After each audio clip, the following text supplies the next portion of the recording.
allons donc démarrer cette matinée avec une table ronde, plus qu'une table ronde, toute une plénière consacrée aux relations sociales dans nos entreprises, dans vos entreprises demain. 4 grandes thématiques vont être abordées: la formation professionnelle, les questions liées à la durée et au contrat de travail.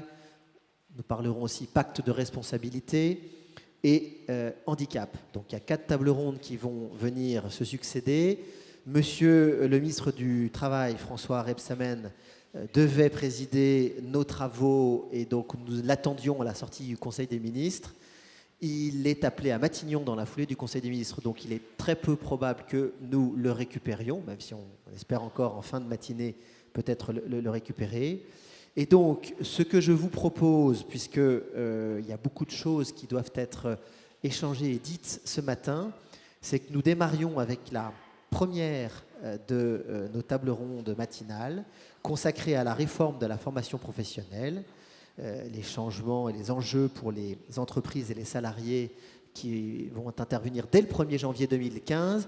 Et je vais appeler nos 4 intervenants de cette table ronde. Donc, Madame Elisabeth Brovaes, vous êtes directrice générale de l'OPCA FAFI. Alain Druel, alors il n'était pas arrivé il y a 10 minutes, je ne sais pas s'il est... Il n'est pas encore là. Donc dès qu'il arrivera, c'est le directeur adjoint de la formation du MEDEF, on l'accueillera avec plaisir. Philippe Etourneau, vous êtes administrateur à l'OPCA FAFI. Et puis Vincent Sitz, vous êtes à la CGPME en charge de la commission formation de la CGPME. Voilà, pour le SINORCA. Du coup, ce que je vous propose, c'est qu'on entre dans le vif du sujet avec la réforme de la formation qui a été adoptée le 5 mars 2014. Ça va impacter vos entreprises, la gestion de la formation dans vos entreprises, et que ce soit d'ailleurs dans le secteur de l'hôtellerie ou de la restauration. Et donc, Madame Elisabeth Brovaes va nous faire un état des lieux, et vous avez un PowerPoint qui va nous servir pour suivre ce sujet qui peut vous paraître technique, et j'espère qu'à la suite de cette table ronde, vous aurez tout compris. Vous pourrez évidemment poser des questions. Madame, la parole est à vous. Merci, mesdames, messieurs, bonjour. Donc j'ai la responsabilité de vous parler de la réforme de la formation professionnelle et plus spécifiquement du FAFI, qui est votre OPCA de branche et qui a la responsabilité, avec les partenaires sociaux qui y siègent, de participer au développement des compétences et à la formation de vos collaborateurs. Donc attendez.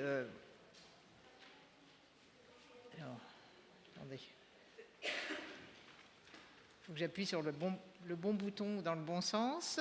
Visiblement, il va falloir que j'aille en formation. Ça, c'est le problème de démarrer. Voilà.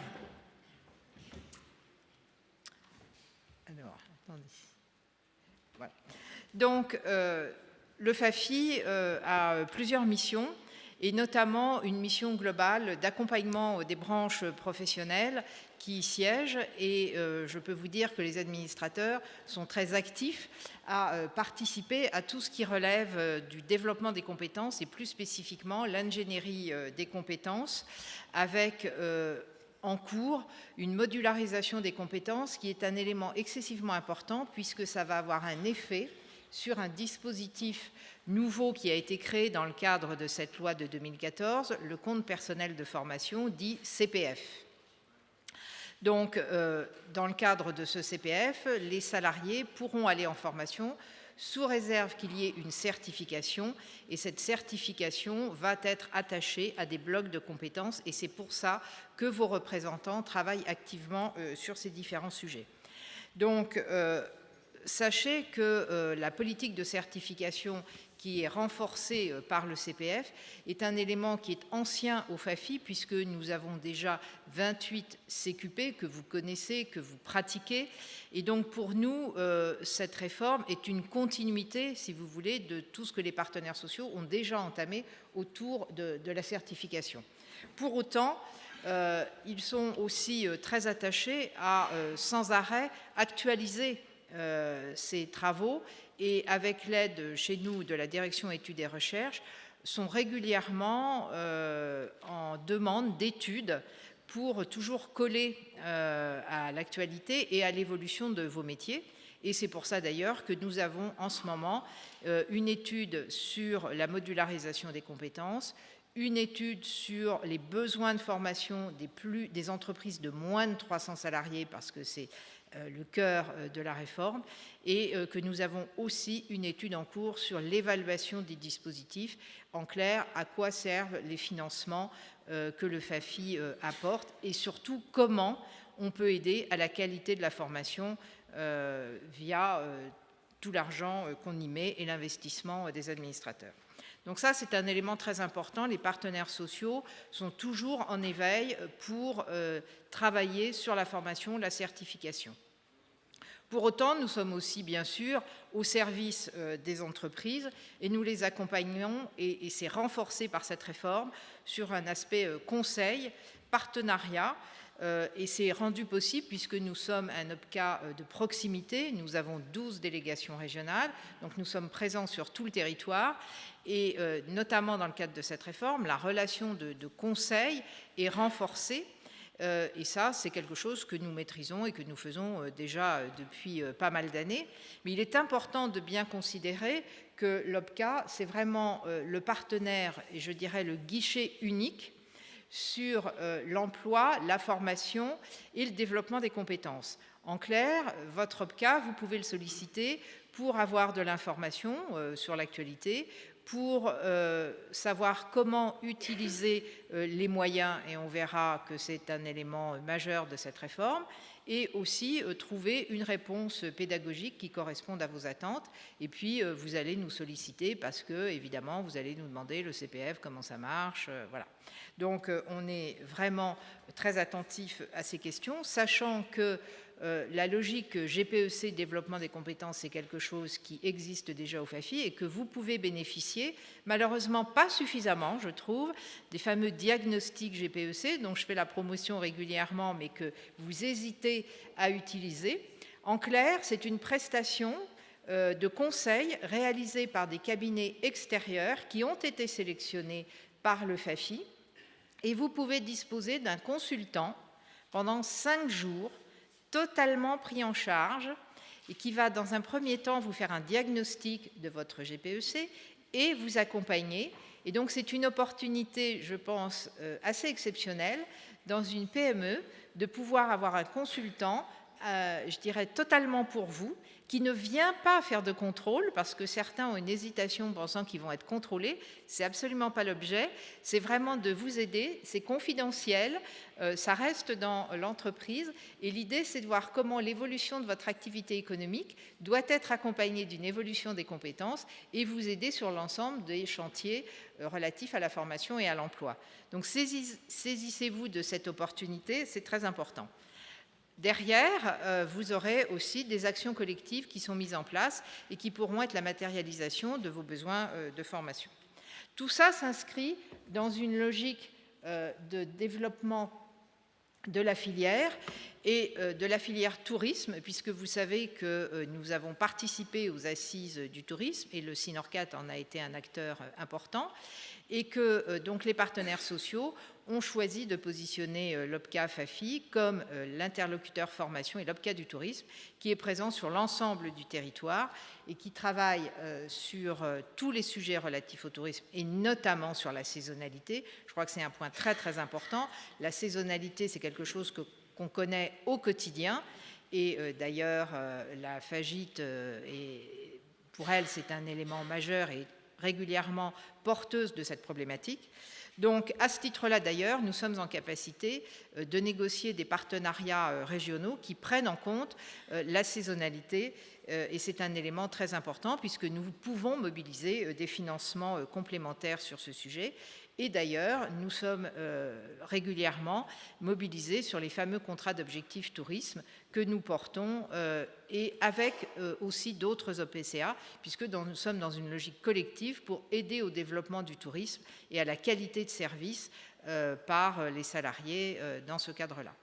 À ce titre, d'ailleurs, et dans la prolongation des assises du tourisme, les partenaires sociaux ont souhaité développer une offre de formation spécifique tourisme qui s'appelle Excellence Service.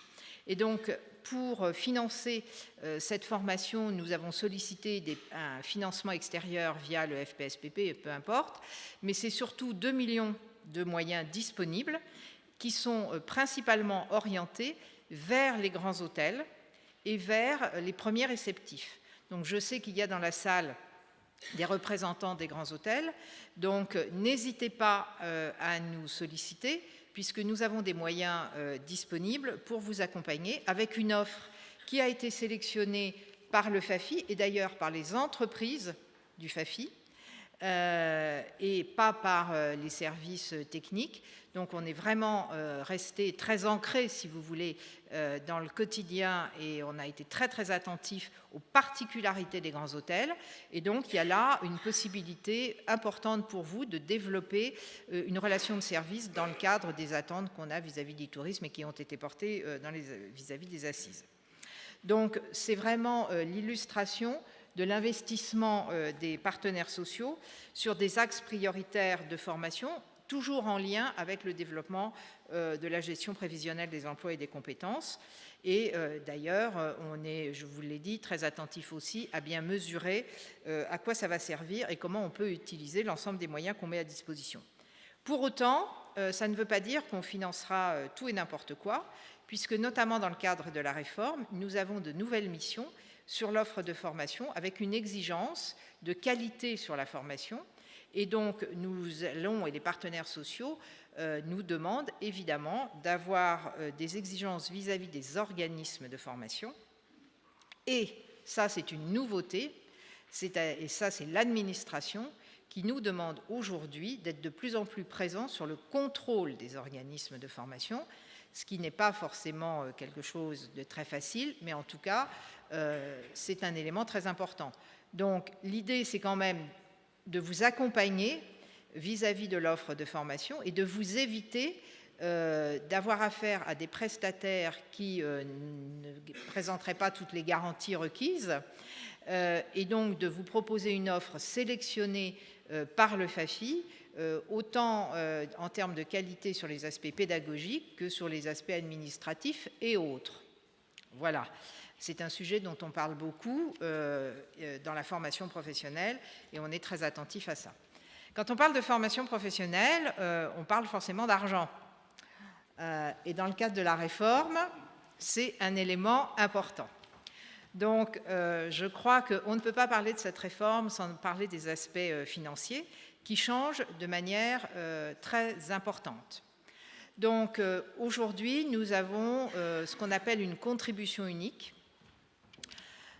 qui va se décliner sur différents dispositifs, sachant que ce tableau, ce graphique, s'applique certes sur la collecte qui va se faire en février 2016, mais sur la masse salariale 2015. Et ça, il faut bien comprendre ce que ça veut dire. Alors, on dit toujours que la gestion des OPCA, c'est opaque, on n'y comprend rien. Je vais dire que c'est plutôt très technique. En tout cas, comment ça marche? Vous cotisez en tant qu'entreprise et nous recevons vos fonds. Nous recevons vos fonds sur une année N, d'accord? Et les fonds que nous recevons sur l'année N servent à financer ce que nous avons payé en année N-1. Donc, qu'est-ce que ça veut dire? Ce que vous allez payer en février 2015 va servir à payer ce que nous avons financé en 2014. Donc, ce que vous allez payer en 2016 va servir à payer les actions de formation que nous allons financer en 2015. Et pourquoi j'insiste? C'est parce que comme il va y avoir une baisse de la collecte significative parce que vous allez cotiser légalement moins, la redistribution est évidemment bien inférieure à ce que vous aviez l'habitude d'avoir. Et ça, il faut bien le comprendre, parce que je pense que la communication sur cet aspect-là a été très faible, voire inexistante, et qu'aujourd'hui, c'est mettre en difficulté les entreprises que de ne pas leur dire la vérité, et en particulier pour les entreprises de plus de 300 salariés. Je le dis très clairement, qui n'ont pas réalisé, en tout cas dans notre secteur, peut-être qu'ailleurs elles l'ont bien réalisé, qui n'ont pas réalisé ce que ça voulait dire pour l'année 2015. Donc, on est dans la logique d'une contribution unique.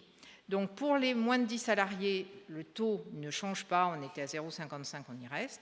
Par contre, après, nous avons une ventilation des cotisations qui se fait au titre de la professionnalisation, d'accord, du plan de formation, du FPSPP, du CIF et du CPF. Le FPSPP, donc maintenant, ça n'est plus un prélèvement sur les cotisations, c'est une cotisation définie. Voilà, donc ça va au FPSPP. Concernant le CIF, nous sommes maintenant caissiers délégués, c'est-à-dire qu'on fait la collecte pour le compte d'autrui, puisque vous ne cotiserez plus directement au fonds GESIF, mais ça passera avec un bordereau unique avec le FAFI qui reversera intégralement. Voilà, donc nous faisons les opérations de collecte. Le CPF, nous avons dorénavant une contribution pour financer ce fameux compte personnel de formation, et ensuite professionnalisation et plan. Mais en fonction de la taille de votre entreprise, dans tous les cas, la cotisation baisse, la cotisation légale. Donc, par rapport à cette ressource-là, évidemment, la redistribution baissera. Je le dis très clairement. Voilà. Maintenant, dans la mesure où le positionnement de l'OPCA du tourisme, le FAFI, c'est d'être partenaire des entreprises et de les accompagner, le positionnement, c'est clairement le guichet unique 100% compétences professionnelles. C'est-à-dire que vous avez la possibilité de continuer, dans le cadre de versements volontaires, à travailler avec le FAFI, ceci d'ailleurs étant quelque part la garantie de l'accompagnement et aussi la garantie de financement complémentaire, puisque je vous ai évoqué Excellence Service et donc les moyens qui ont été mobilisés par le FPSPP pour y accéder. Les partenaires sociaux aujourd'hui sont clairement en train de se poser la question d'un accès différencié selon le taux et l'engagement que vous avez vis-à-vis de l'OPCA. Parce que très clairement, sur une base légale, nous ne pourrons pas, s'il n'y a pas de versement volontaire, continuer à apporter un service aussi développé, notamment autour de l'ingénierie des compétences et de la certification. Donc ça, il faut bien le comprendre. Et donc, quelque part, vous étiez déjà dans le versement volontaire, puisque majoritairement, vous travaillez en partenariat avec le FAFI, avec des cotisations qui étaient sur le plan de formation à 0,9. Donc, si vous continuez de la même manière, je veux dire, ça ne changera rien. Maintenant, si vous choisissez de gérer vous-même cet aspect-là, vous en avez toute liberté. Pour autant, il faut bien comprendre qu'il y aura certains services qui seront réservés à ceux avec lesquels nous aurons un partenariat. Donc j'insiste un peu sur ce point, mais je crois qu'il faut bien voir la réalité et ce que ça veut dire. Voilà. Donc évidemment, nous continuerons à financer les contrats de professionnalisation, et ça, vous êtes quand même très consommateurs des contrats de professionnalisation. Donc évidemment, la période de professionnalisation, mais attention, avec des exigences beaucoup plus importantes, et notamment de qualification et de certification. Donc la possibilité qui était laissée de faire des actions certifiantes avec on va dire une validation CPNE, c'est terminé. Donc forcément qualification, CQP, titre, diplôme. Et l'apprentissage où nous allons continuer à financer l'apprentissage, je vais y revenir, avec une réforme qui a un impact considérable sur le positionnement des branches par rapport aux régions.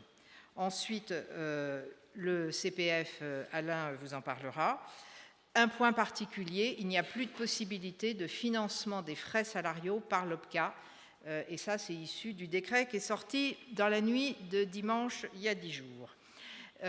Donc, la généralisation du couple OPCA-OCTA.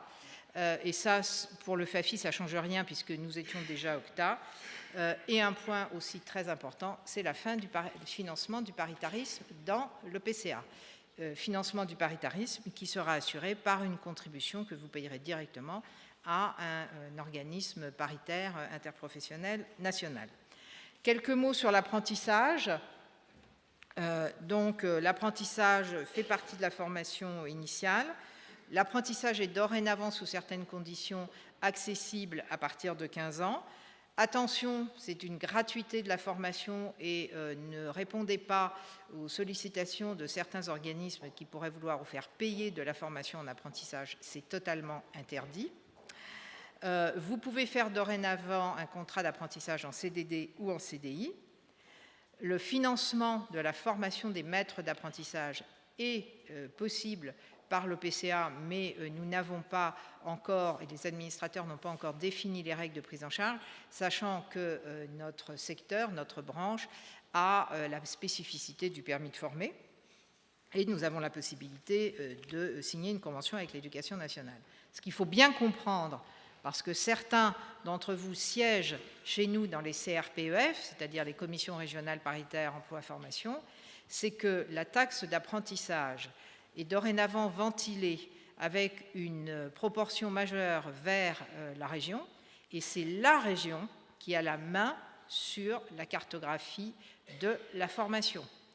Donc le FAFI avait l'habitude d'aider majoritairement les CFA, et c'est une volonté très forte des partenaires sociaux. Eh bien, cette capacité est aujourd'hui largement entamée parce que c'est la région qui a la main, et vos représentants en région vont avoir à se battre pour que la région, quelque part, oriente ses financements vers les CFA de la branche, c'est-à-dire vers nos apprentis. Et ça, c'est une nouveauté, sachant que dans cette, je ne vais pas rentrer dans le détail, mais dans cette nouvelle organisation, très clairement, quand on décode et qu'on se projette un peu, on voit que ça va aider au financement de l'éducation nationale.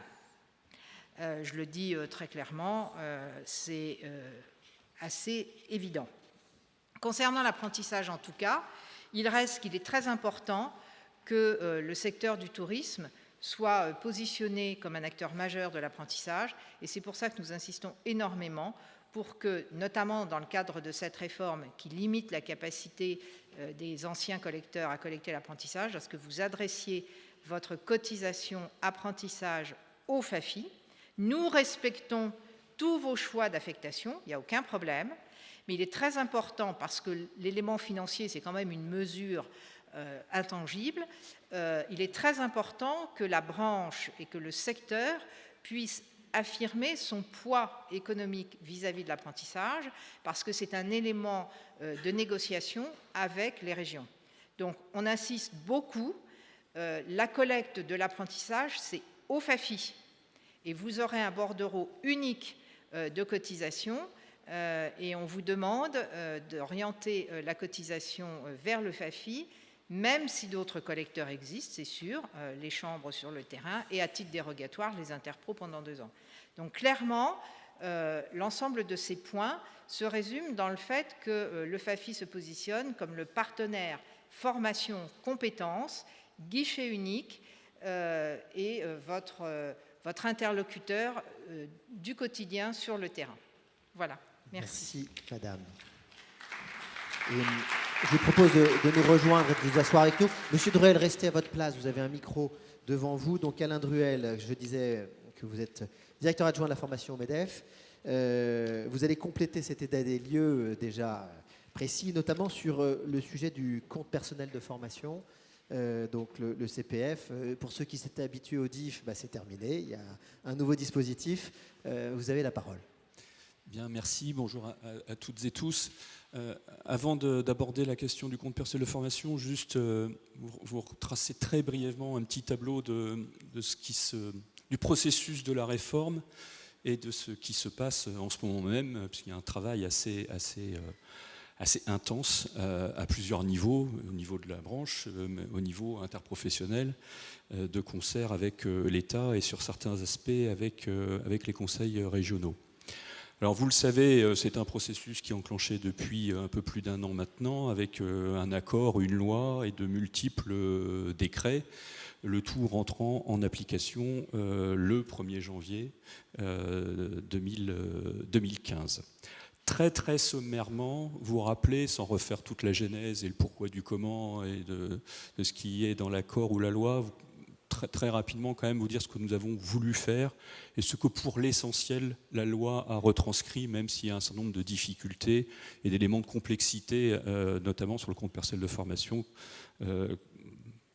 La loi s'est légèrement écartée de l'accord sur ce point et de notre point de vue, pas en simplifiant les choses. Mais bon. Très rapidement, je vous le disais, ce que nous avons voulu faire, c'est essayer de sortir du prisme qui était, de notre point de vue, trop financier et administratif pour aller vers des éléments de pourquoi finalement on fait de la formation et comment on la fait. Qu'est-ce qui a du sens ? Plutôt que, encore une fois, comment on le fait sous un angle technique ou financier, même si, évidemment, le financement compte. Il y a des éléments de complexité qui est inhérent à la gestion des hommes et des femmes. Ce n'est pas facile de travailler sur l'humain, de les faire évoluer, donc il ne faut pas avoir un discours simpliste sur la simplification. Mais ce que nous avons essayé de faire, c'est que justement, cette complexité, elle ne repose pas sur vous, entreprise, ou sur les personnes, mais qu'elle soit gérée par le back-office. Le back-office, c'est vrai, c'est l'OPCA. Et l'OPCA absorbe une partie de la complexité en espérant qu'elle vous dégage de cette complexité, vous. Et donc, il y a un challenge pour l'OPCA, c'est très clair. L'OPCA doit monter globalement, hein, mes propos ne sont absolument pas circonstanciés, je le précise tout de suite. Les OPCA doivent monter en gamme sur l'offre de service. Et il est très clair qu'effectivement, que si vous ne trouvez pas cette offre de service, vous avez moins de raisons qu'avant de verser des cotisations à l'OPCA.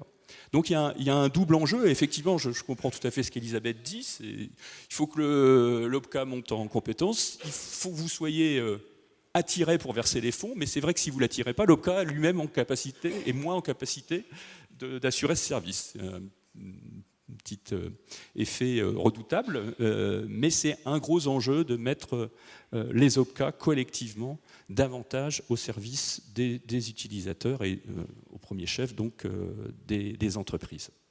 Alors sur l'aspect financement, sans rentrer dans le détail du financement, juste une chose par rapport à ce que vous disiez Elisabeth, c'est vrai qu'il y a un travail intense qui est mené, c'est vrai qu'il y a un décret qui est sorti et qui nous cause quelques problèmes. Je crois pouvoir vous dire que ces problèmes devraient être résolus assez rapidement.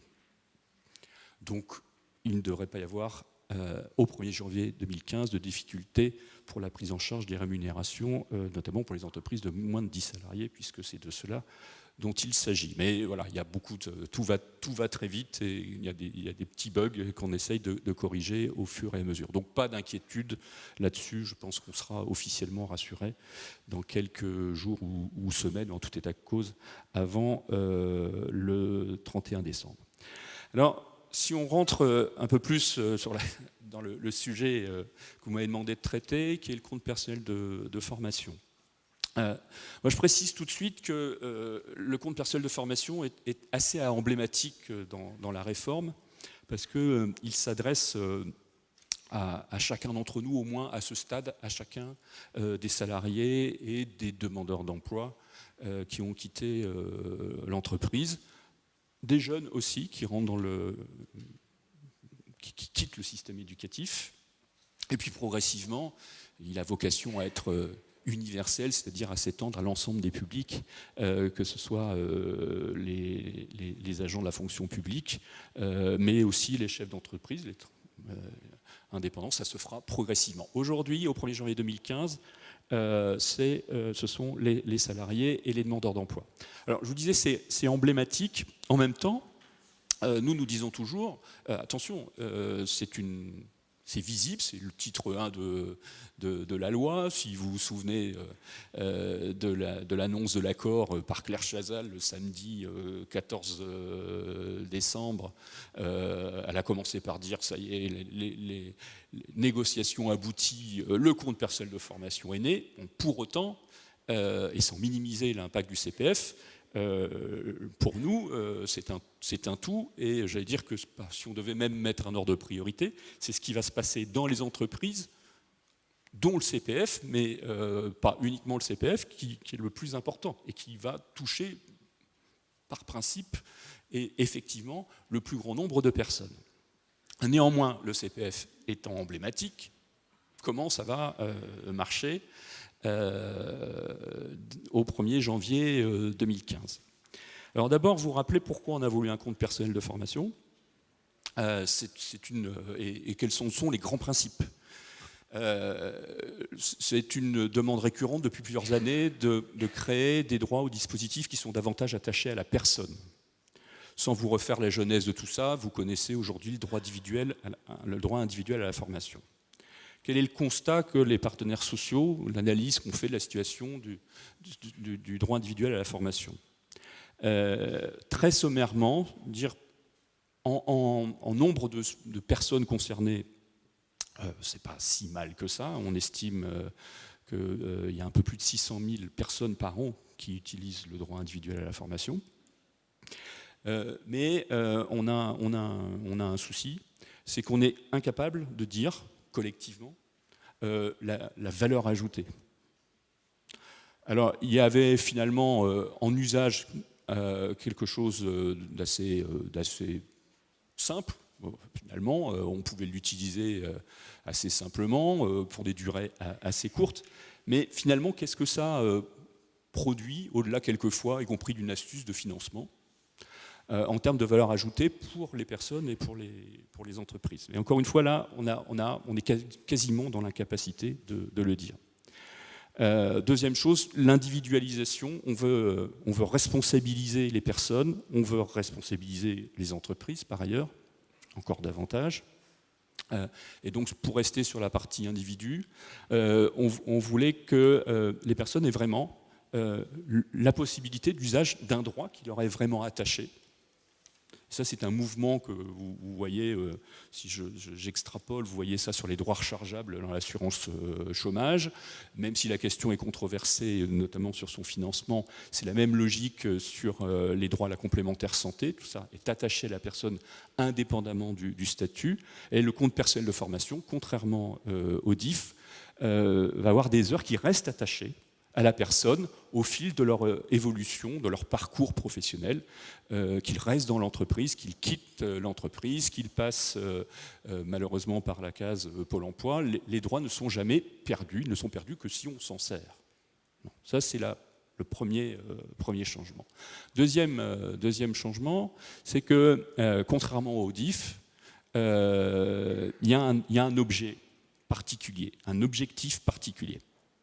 Et ce que nous avons voulu, c'est que cet objectif particulier réponde à deux choses. C'est d'abord permettre aux personnes d'acquérir ce que l'on appelle, nous, dans notre... C'est pas un jargon, justement, c'est pas un jargon juridique, c'est un repère, c'est-à-dire quelque chose qui permette, quand le salarié veut évoluer, y compris à vous, quand vous êtes en situation de recrutement, de dire mais je peux cerner ce que la personne a fait ou a acquis grâce à la formation. Ce n'est pas une attestation de stage, j'ai quelque chose. Ce repère, ce n'est pas uniquement un diplôme.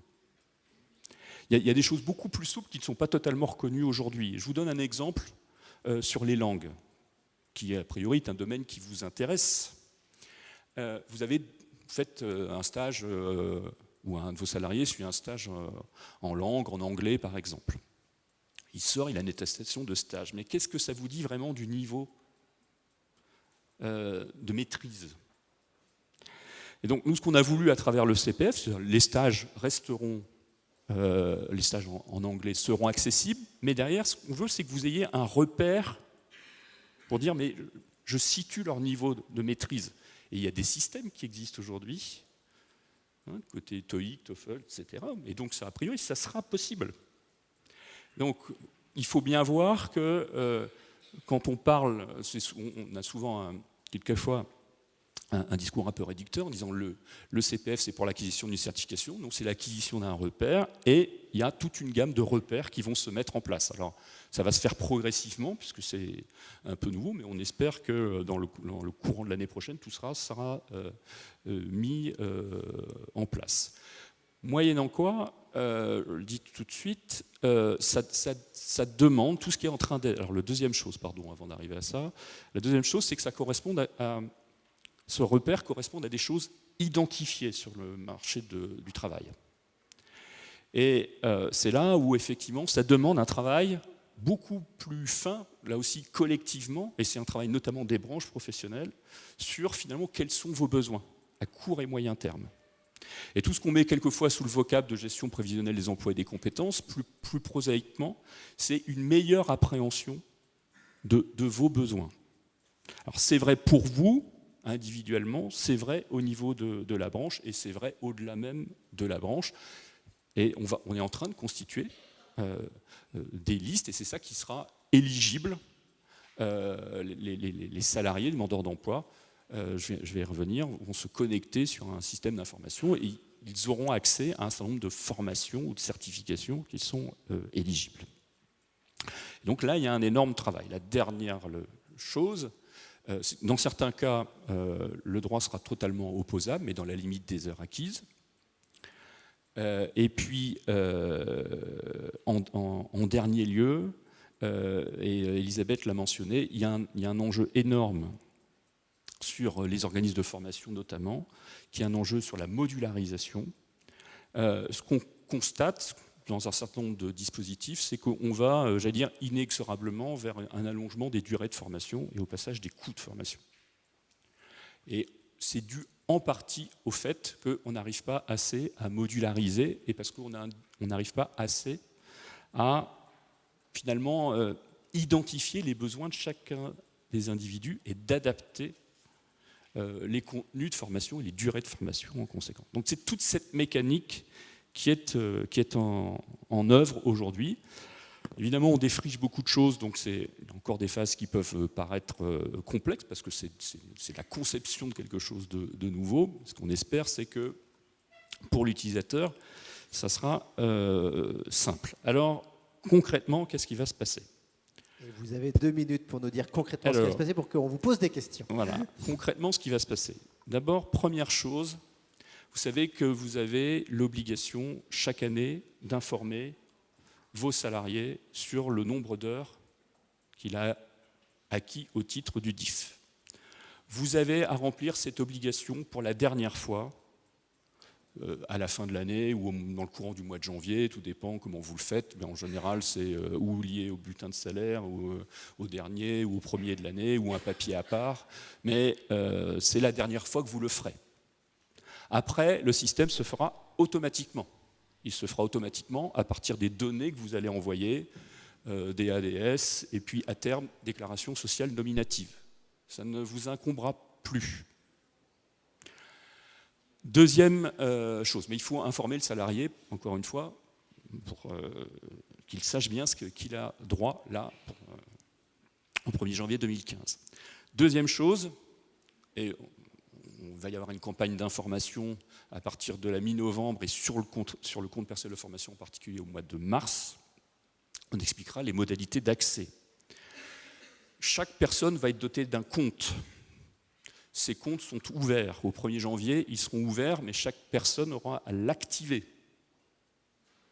Juste qu'on explique ça, il est probable que vous ayez, on entend ça d'un certain nombre d'entreprises, vous ayez à le faire pour vos salariés quelquefois. Mais ce n'est pas une obligation, c'est juste pour simplifier les choses.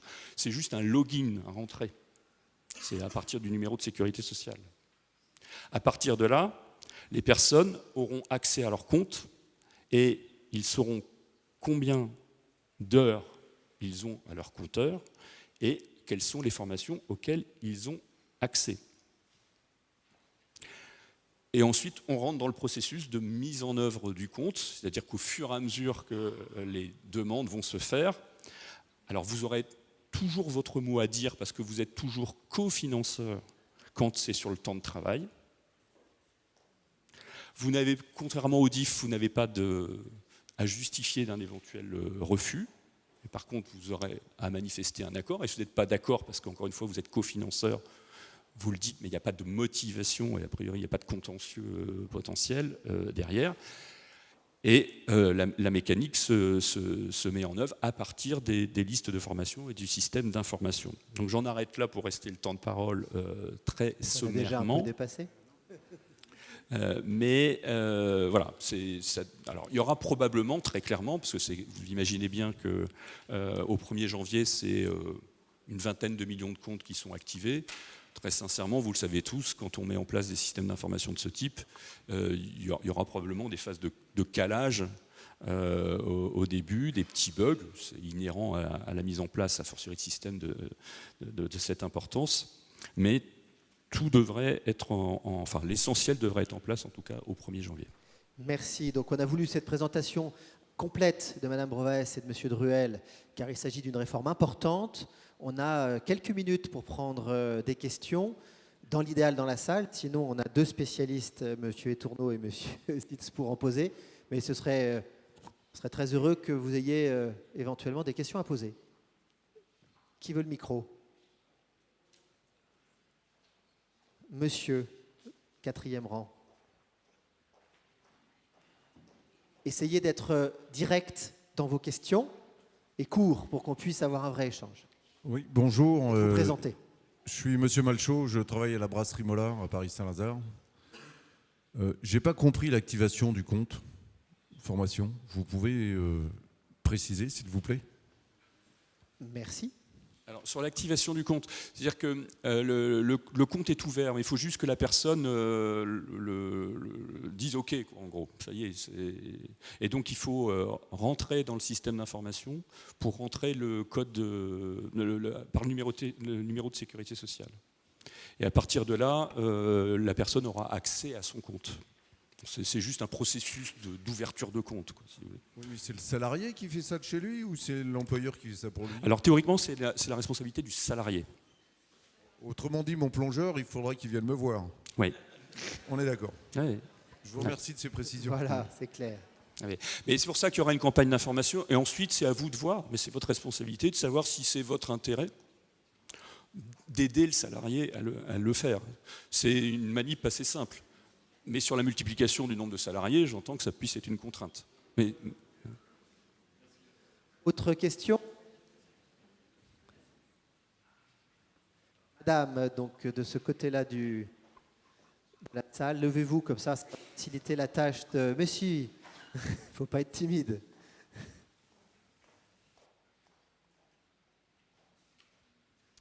Bonjour, Fabienne Ardouin, je dirige un hôtel à Paris. Juste une question, le DIF actuellement, les personnes qui n'ont pas utilisé, ça va être transféré directement sur le CPF ou pas? Alors effectivement, si vous prenez l'accord et la loi, je reprends la formule, les heures acquises au titre du DIF sont réputées acquises au titre du compte personnel de formation.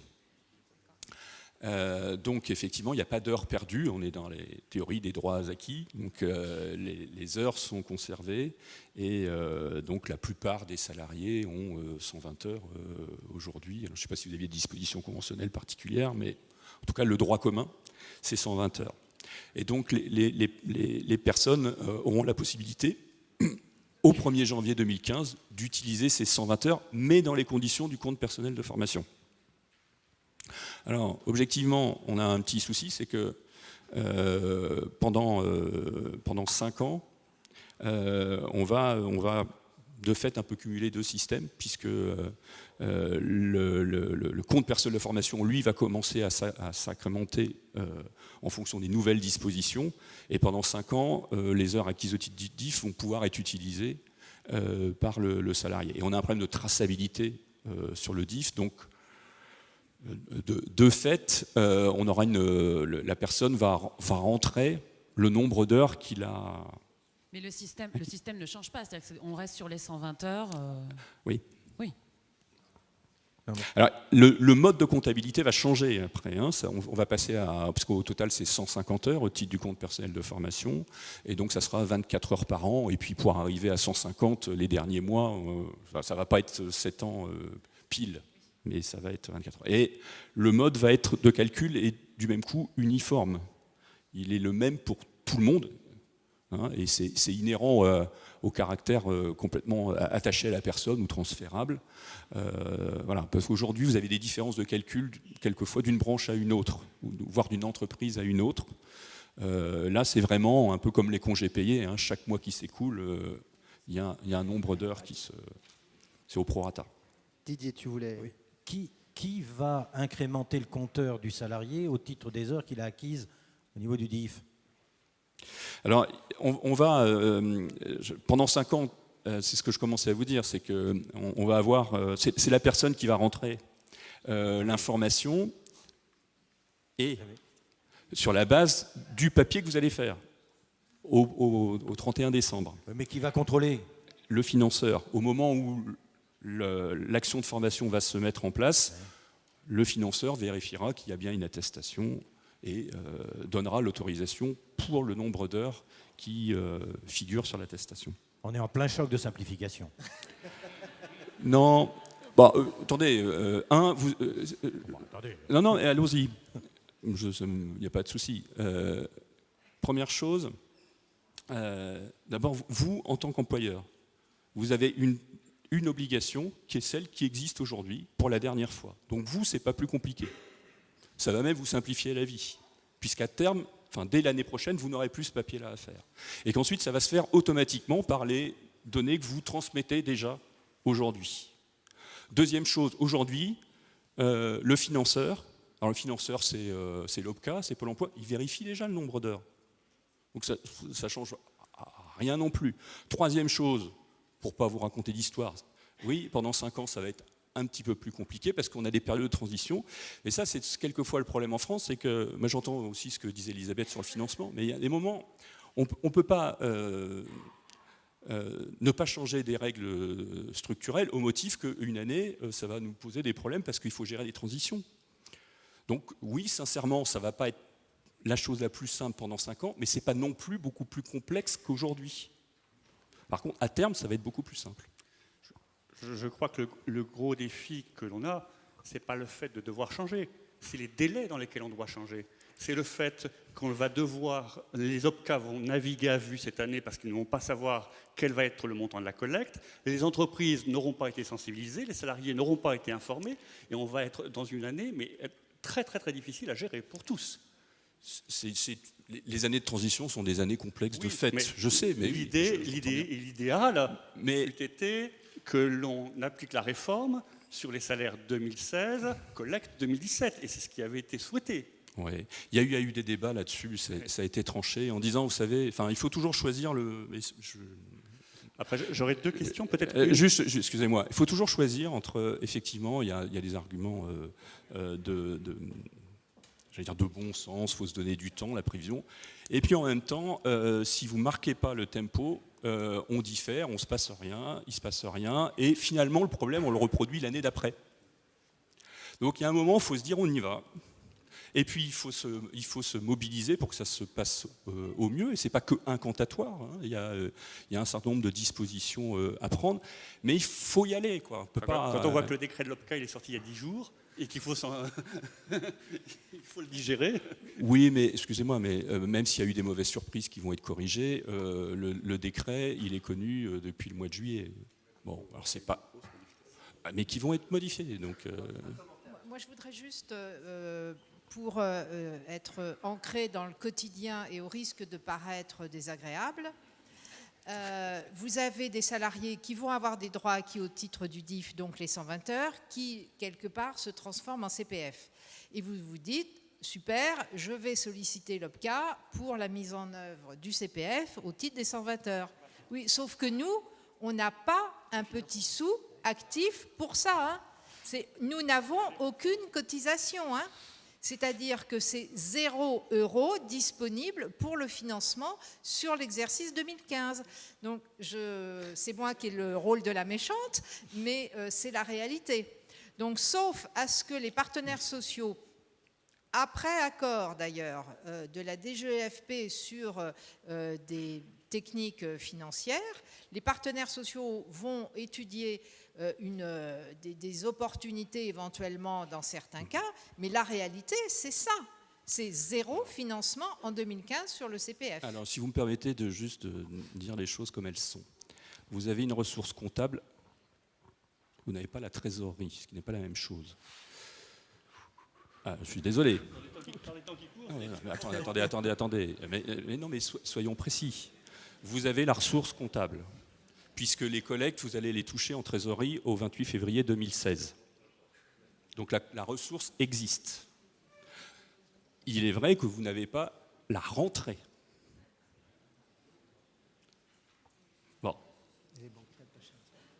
Donc, ensuite, regardez d'abord dans vos autres ressources. Après, c'est de la gestion de trésorerie. Regardez dans vos emplois, au titre de la pro et du plan, s'il y a des marges. Puis après, on regardera s'il y a d'autres capacités de financement pour passer ce gap d'1 an. On est dans une année de transition, encore une fois. Au 28 février 2016, la ressource va rentrer et vous allez gérer ça et vous allez récupérer, y compris, vous allez vous rembourser des avances qui ont été faites par d'autres sections. Tout ça, c'est de la gestion de trésorerie et c'est le boulot de l'OPCA. Ce n'est pas que simple, mais il faut arrêter de montrer toutes les difficultés pour se concentrer sur les solutions. Et elles ne sont pas, excusez-moi, mais elles ne sont pas indépassables, loin s'en faut. Alors on comprend que les inquiétudes légitimes de chefs d'entreprise puissent se manifester. Est-ce qu'on peut avoir une dernière question ? Est-ce que je voudrais juste intervenir pour essayer d'être du côté pragmatique pour nos entreprises et les employeurs, parler un petit peu du compte personnel de formation, comme on le fait là, hormis le financement. On a vu que ça soulevait des débats. Je voulais juste parler maintenant que c'est une obligation, qu'il va falloir le faire. C'est plus une obligation de moyens uniquement pour nos entreprises, mais il y aura une obligation de résultat. Ça va se concrétiser comment le CPF ? C'est-à-dire qu'il va falloir faire des entretiens tous les 2 ans avec l'ensemble de votre personnel. On n'est plus dans le cadre d'un entretien annuel où là, effectivement, on est plus dans la performance et dans un objectif pour l'employeur à court terme avec son employé, mais on va être plutôt dans une démarche de gestion des compétences de son employé avec un projet professionnel pour lui. Alors c'est vrai que quand on parle de ça pour un plongeur, comme on disait tout à l'heure, ça va être un peu compliqué de voir comment on va pouvoir le faire évoluer, s'il en a envie déjà, parce que ce n'est pas forcément voulu par tout le monde, et puis s'il en a les compétences aussi. Donc ça va se faire tous les 2 ans. Donc au bout de la 6e année, il va falloir prouver effectivement que vous avez bien rempli à toutes ces conditions. Sinon, ça pourra vous être opposable. Concrètement, ça veut dire quoi ? Eh bien, qu'un employé qui aura, parce que vous n'avez pas eu le temps, parce que vous avez omis de faire les entretiens, parce que voilà, vous n'avez pas l'argent pour pouvoir faire les choses, eh bien, il pourra vous emmener au prud'homme. C'est simple. Voilà. J'espère que cette table ronde vous a rassuré. Juste Didier va prendre la parole et puis on va changer de sujet. Bon, merci Vincent de nous avoir rassurés. C'était le côté pragmatique. Hein. Non, voilà. mais absolument. Moi, je voudrais simplement dire, alors la première des choses, puisque Mme Bromès a parlé d'organismes de formation, je voudrais rappeler qu'on a un organisme de formation qui s'appelle l'ASForest, qui est certifié au PQF et qui est charté par le FAFI. Donc j'invite évidemment tous les participants à s'adresser à l'ASForest, qui est notre partenaire aussi et qui est donc dans la salle en bas. La deuxième des choses, Mme Bromès, là je parle en tant que président du CFA Médéric. Bon, comme tous les CFA, on court après l'argent, bien entendu. On a bien compris que la région, une fois de plus, va nous faire tout un numéro avant que nous ayons notre subvention, que l'on va aller discuter notre coefficient de subvention. J'ai bien compris qu'il y avait un danger qu'une partie de la taxe d'apprentissage file à l'éducation nationale, ce qui ne nous arrange pas. Pourriez-vous, vous qui êtes collecteur, faire en sorte que nous soyons informés plus avant de l'argent qui est fléché sur nos CFA ? Je m'explique. On ne sait qu'au mois de juin, c'est très pratique pour faire son budget, du mois de janvier, on ne sait qu'au mois de juin à peu près ce que l'on va toucher. Et à ce moment-là, on reçoit le chèque. Et nous aurions besoin, nous, pour gérer notre entreprise qui est un CFA, d'avoir les informations un peu en amont. Quand les entreprises ont rempli leur bordereau, est-ce que vous seriez en mesure de nous dire, bon ben voilà, il y a eu tant de fléchés pour vous, tel CFA ou tel CFA? On va voir ce qu'il est possible de faire dans la mesure où c'est fléché. De toute façon, on respecte, donc on verra. Pour autant, vous, à ce moment-là, vous n'aurez qu'une partie de l'information, si vous voulez. Hein, voilà. On va voir ce qu'on peut essayer de faire, sachant que bon là, il y a des modifications, donc il faut aussi qu'on se mette en situation de répondre. On va essayer de le faire, parce que je sais que notamment, il y a certains CFA, et ils sont assez nombreux d'ailleurs, à être en situation tendue. Voilà. Mais c'est pour ça que je redis comment il faut vous investir et essayer politiquement d'agir en région vers les CFA de la branche. Juste peut-être une dernière précision question, et peut-être pour Madame Broès, pour que vous nous éclairiez. Bon, je suis heureux d'entendre que la prise en charge des salaires pour les moins de 10, visiblement, on reviendrait dessus, mais pour le moment, le décret l'a supprimé. Est-ce que vous pouvez nous éclairer sur les incidences de la réforme pour les TPE par rapport à la mutualisation? Parce que là, je crois qu'il y a des grosses inquiétudes. Alors, par rapport à la mutualisation, dans la section des entreprises de moins de 10 salariés, si vous voulez, il n'y a pas de changement majeur sur le plan de formation. La cotisation reste stable. Donc là, ça devrait aller. Après, pour les entreprises de 10 à 50 et de 50 à moins de 300, évidemment, les choses changent puisque la contribution sur le plan est réduite. Et donc là, l'effet mutualisation est évidemment amoindri. Sous réserve quand même que l'OPCA, et c'est pour ça que les partenaires sociaux se mobilisent, soient en capacité d'aller chercher des financements complémentaires, soit au titre national avec une problématique particulière qui va permettre de mobiliser des moyens que l'État va nous accorder, soit régionalement au travers de politiques qui vont être déclinées, soit par rapport à des publics, soit par rapport à des enjeux territoriaux. Voilà, donc c'est par l'exemple, c'est Excellence Service, hein, dont je vous ai parlé tout à l'heure, sur le développement de la relation client, la maîtrise des langues, l'interculturalité, le grooming, pour lequel les organismes effectivement ont été sélectionnés, et Asforest a été sélectionné dans ce cadre-là, voilà. Bon, mais ça, c'est le travail, si vous voulez, d'ingénierie et de partenariat de l'OPCA qui va aller chercher des moyens complémentaires pour alimenter cette mutualisation qui, pour les entreprises de plus de 10 salariés, va quand même se réduire si elles ne versent que sur la base des cotisations légales.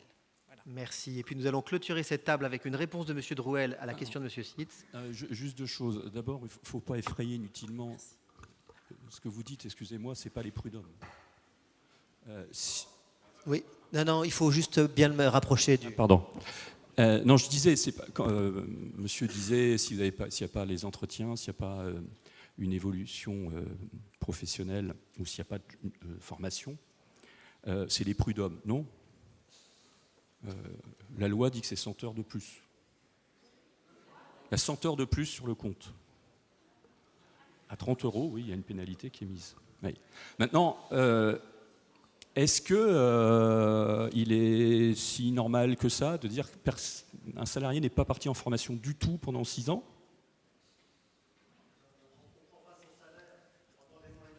Mais si, ça va être réglé.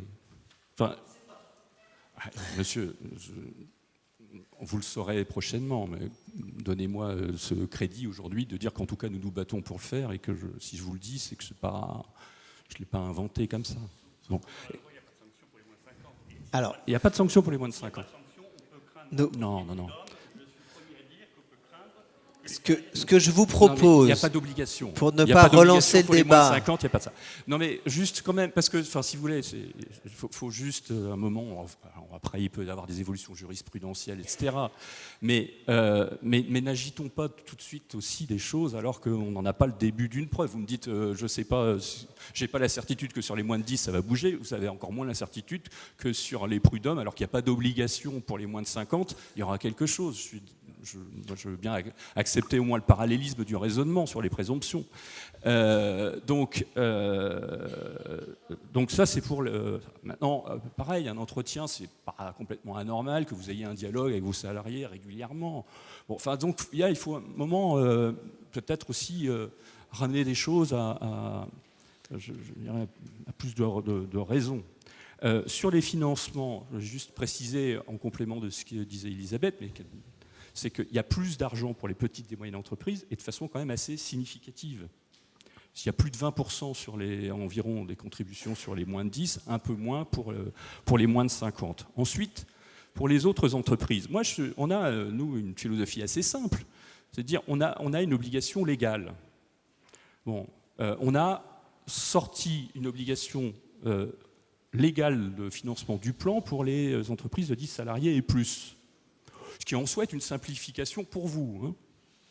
Maintenant, s'il y a un enjeu autour de la mutualisation, il y a d'autres dispositions pour prendre le relais. Si vous estimez que la mutualisation, elle est si performante que ça, vous avez la possibilité de faire une obligation conventionnelle. Le système n'est pas figé, on met juste des bases minimales. Donc, encore une fois, si pour vous, la mutualisation est un enjeu de performance, faites une obligation conventionnelle, ça existe dans d'autres branches, mais ce n'est pas tout ou rien. Et si vous ne faites pas le choix d'une obligation conventionnelle, ce que je comprends parfaitement, c'est peut-être que la mutualisation n'est pas si performante que ça. Écoutez, je pense que c'est clair. C'est un débat que nous pourrons avoir autour d'un café tout à l'heure ou pendant le déjeuner.